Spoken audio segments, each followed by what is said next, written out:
నేను పెట్టిన ఈ థంబ్నెయిల్ బుడమేరు ఆక్రమణ తొలగిస్తాం అన్నది స్టేట్మెంట్గా కాకుండా ఆచరణలో కావాలి. ప్రధానమైన బుడమేరు ఆక్రమణ ఏంటి అంటే కొల్లేరు.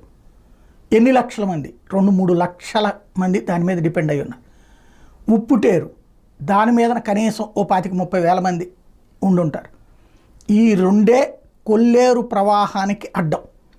మిగతాది కొండపల్లి నుంచి ఏదైతే మైలవరం నియోజకవర్గం నుంచి కొల్లేరు వస్తుందో ఆ కొల్లేరు దారిలో ఆక్రమణలు ఏం లేవు. చేపల చెరువులు వచ్చేటటువంటిది కట్టలు కట్ చేసి లోపల ఉన్నటువంటి వాటిలో ఇళ్ళు వచ్చినాయి. అయితే అదేమి ఎవడో ఆక్రమించుకున్నది కాదు. ఇప్పుడు ఫర్ ఎగ్జాంపుల్ విజయవాడ నందమూరి నగర్ ఉంది, లేదంటే హౌసింగ్ బోర్డు కాలనీ ఉంది. ఎన్ని నీళ్లు వెళ్ళినటువంటి రాజరాజేశ్వరిపేట, భవానీపురం అవన్నీ ఆక్రమణలు కాదే. కొల్లేరు ఆక్రమణ అంటే మన బుడమేరు ఆక్రమణ అంటే కాలవగట్టు. ఆ కాలవగట్టుతో వచ్చిన నీళ్లు కాదు ఇది.